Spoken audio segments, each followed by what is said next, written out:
NBC 10 News Today.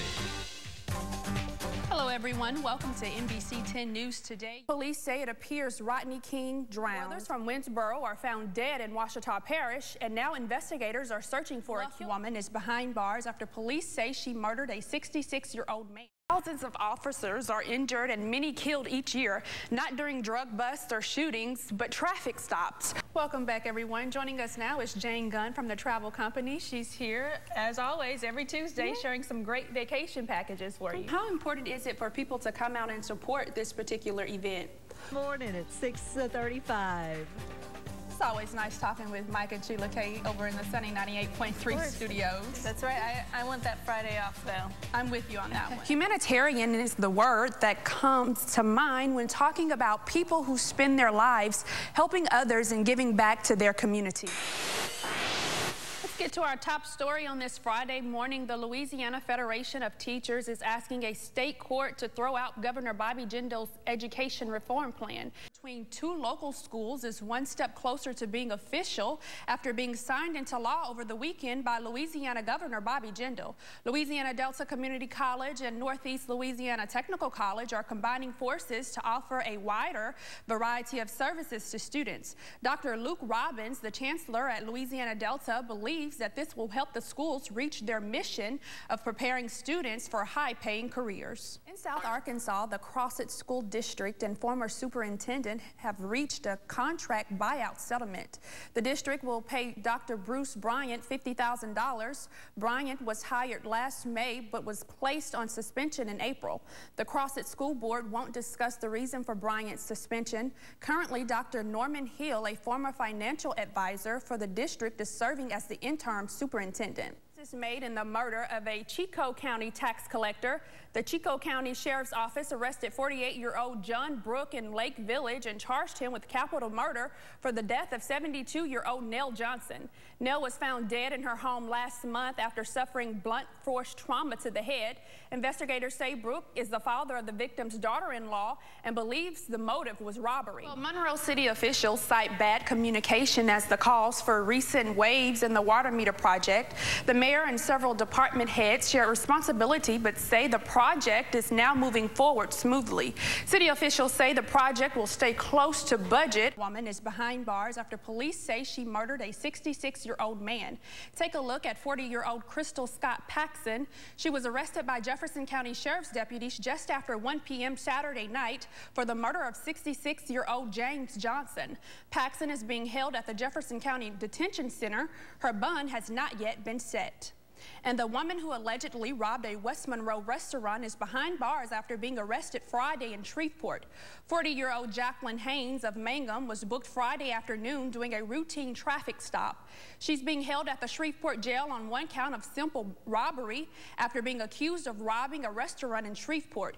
Haynes is also being held as a fugitive from the Ouachita Parish Sheriff's Office. Fox 14's Tanya Sneed has more on this. Tanya. Thanks, Rick. Humanitarian is the word that comes to mind when talking about people who spend their lives helping others and giving back to their community. The Northeast Louisiana chapter of the American Red Cross embodies the word humanitarian. The organization is dedicated to helping serve people throughout our area. The Northeast Louisiana chapter of the American Red Cross is more than just a major disaster relief organization. Founded 95 years ago, Executive Director Ann Patton says it responds to single-family fires throughout Northeast Louisiana on a weekly basis. Disaster-prone state like Louisiana could be a hurricane, it could be a tornado, but weekly in our community it is a fire. And that's a family that has loss. And loss is loss, and we're there to be encouragers and help them get back on their feet, and we make available to them food, clothing, shelter, and medical supplies right away. Dedication is shown by people every day throughout Northeast Louisiana, and this holds true for Executive Director Ann Patton as well. It has been her mission at the Red Cross to serve others, and she has been committed to that mission for 23 years. I have a heart to serve others, and I love my community. I have family from for generations that live here, that have lived here, and the pattern of their lives has been woven about giving back in society and serving, and that's something that I've done all of my life.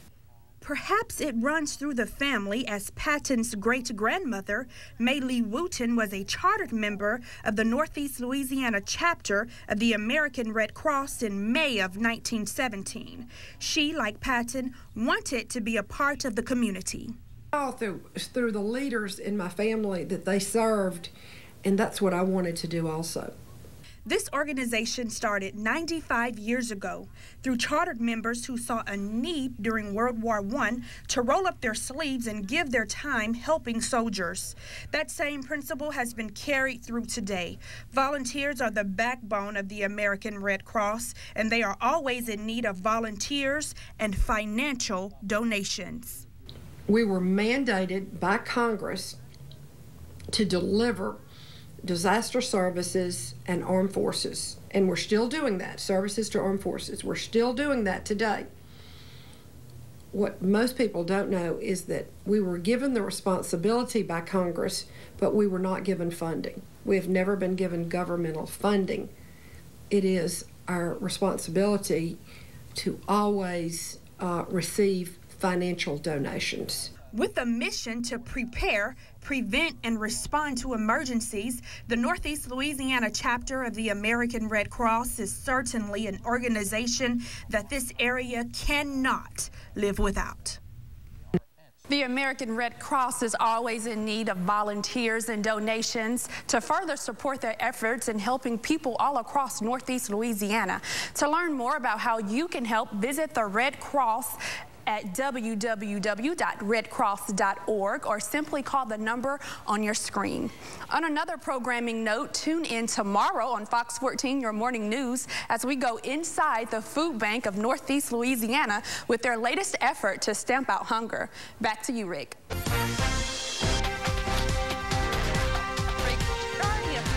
That receive food from food banks do not know where it came from. All they know is that someone somewhere cares. This morning, those nameless, sometimes even faceless people have a name. They're known as the Food Bank of Northeast Louisiana. The numbers are in. Every non-perishable food item accounted for. The grand total for the Food Bank of Northeast Louisiana's annual event, Stamp Out Hunger, is 60,460 pounds of food. All right, that's equivalent to over 44,000 meals. We need food just like we need the air that we breathe. The Food Bank of Northeast Louisiana knows this little-known fact and distributes 3.5 million pounds of food yearly to 74 partner agencies throughout the 12 parishes in Northeast Louisiana. The Food Bank's Executive Director, Richard King, says their programs are set up to serve the people in our area. We have in-house programs where we feed children. We have in-house programs where we feed senior citizens. We do emergency boxes and we do disaster relief. So those are the places that food would go when it comes to the food bank. That's why the Stamp Out Hunger food drive is so important. This drive is conducted once a year by the National Association of Letter Carriers, and it's the largest one-day food drive in the United States. It was a banner year for this. Our high point in any year before this was about 25,000 pounds. So it's well over double what our best year has been in the past. Success is sweet, but the pressure is still on for the workers at the food bank. Here's why. The steel frames that once held millions of pounds of food in the past years are now bare. There are 12 million missing meals in Northeast Louisiana every year. And although the Stamp Out Hunger drive was a great start to recovering those missing meals, thousands will still go hungry. Richard says the United States is facing the perfect storm. I think that people need to know how great the needs are, and they're going to be greater in the future. There are significant cutbacks in the state level and the national level going on this year. So the hunger issue is going to be greater, not less, in this country, and certainly it's going to be greater in Louisiana and Northeast Louisiana. It's a never-ending fight to stamp out hunger, but the Food Bank of Northeast Louisiana is thankful for people willing to donate. Their only hope is that more will join the fight because, as you know, there's strength in numbers. If you would like to help the food bank stamp out hunger, you can drop off your non-perishable food items at the address on your screen. That's 4600 Central Avenue in Monroe. They're located by the airport. Be sure to tune in to Fox 14 News at 9.